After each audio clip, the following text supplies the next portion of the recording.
Kumar Yogi Ram Surat Kumar Yogi Ram Surat Kumar Jai Guru Raya Yogi Ram Surat Kumar Yogi Ram Surat Kumar Yogi Ram Surat Kumar Jai Guru Raya Yogi Ram Surat Kumar Yogi Ram Surat Kumar Yogi Ram Surat Kumar Jai Guru Raya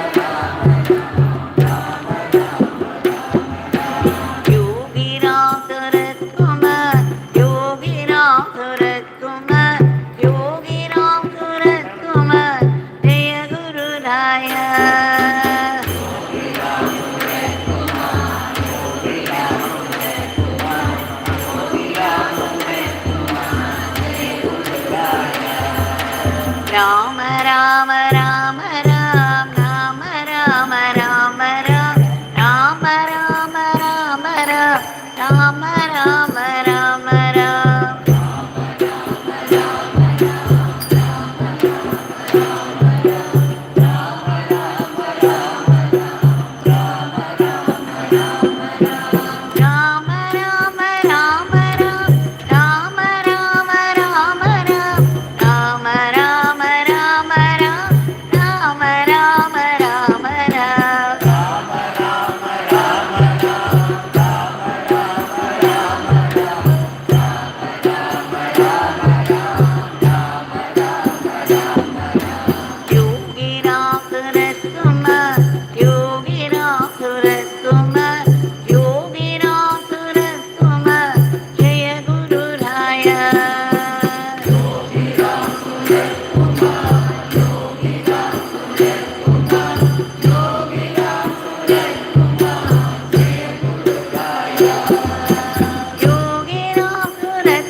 Rama Rama Rama Rama Rama Rama Rama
Rama Rama Rama Rama Rama Rama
Rama Rama Rama